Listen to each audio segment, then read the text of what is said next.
Welcome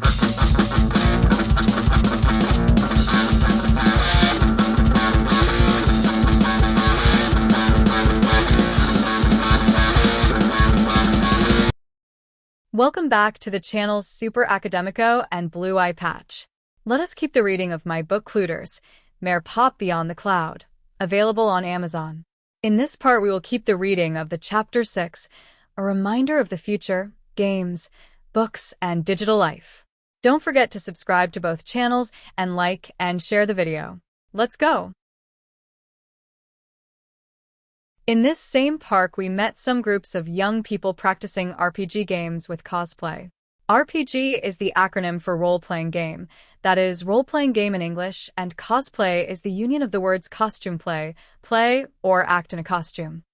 These people basically simulate adventures with narratives in different universes and play according to situations, interpreting their characters to the fullest.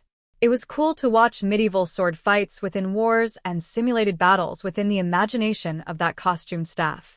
Or enjoy comic book and movie characters by participating in simulated conversations and melee fights. It was a great joke, but seriously interpreted by the participants. And bad luck to anyone who tried to take them out of their characters during the game, would suffer very intense hostilities. To many who look from the outside, they may find a kind of late childhood, but in fact it was part of the same Clueder culture that I was part of. In fact, in the early days of the internet open to the public, one of the things that most easily spread was online RPG games, not with the same visual sophistication of today, thanks to the ability of the cloud and the speed of the fast internet, but full of texts, interactive, intelligent character building, avatars, and interactive adventures, which were the basis of what is today much of the pop culture still prevalent in online games, film, and fantasy literature. Seeing those teenagers playing with such intensity and commitment, I remembered something that once seemed to me commonplace. Professor Mello had been one of the pioneers of online RPG games in the country when he was a teenager. It was in the records of his activities and comments from friends and students on social networks.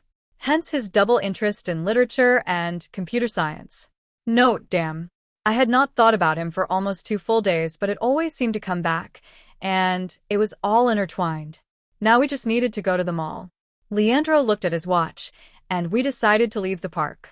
At the mall, we decided that we would not see any movie in the theater, but we went through the posters of the films that would have their debut in the coming months. The poster of the first film in the Divergent series, which I had already read something about it, called attention. Note, remember that a couple of months ahead of that time I would be in the movies with him, watching this movie, right, and sharing happy moments with you. You will understand why I decided to tell the story that way. It also had the poster for the 3rd movie in the Twilight Saga, the 2nd in the Hunger Games series, the penultimate Harry Potter wizard stories, and also some superhero movies. Today the latter are in much larger quantity. It seems another trend of Hollywood pop culture. Note, you have already noticed how everything created in the cinema is an eternal and continuous continuation of something already seen. We then headed towards the food court. We found some colleagues, mine and his. My friends took advantage of it to ask about my absence from the internet these past 2 days. And I tried to explain that it was kind of a slack in the digital world, but a certain apprehension returned in my gut as I remembered the real reason. His colleagues, however, remembered with enthusiasm that in this weekend would happen a video game event, which Leandro had told me so much these last few weeks.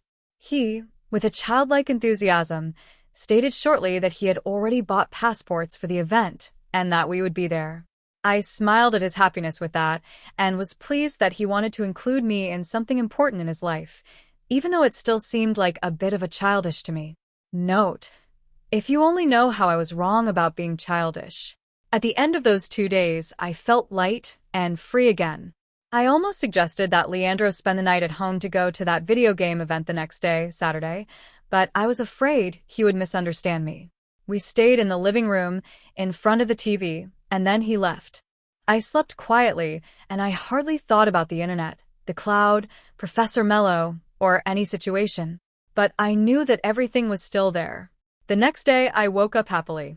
Leandro came early to get me to go to the online video game event. Situation more geek impossible, but in spite of everything I was still a clued that is also part of the geek culture. We walked to the neighborhood subway station and went to the convention center. Right at the exit of the subway station, a real ocean of colorful people was walking towards the huge building of the convention center. I had never witnessed such a crowd in my life, at least not live.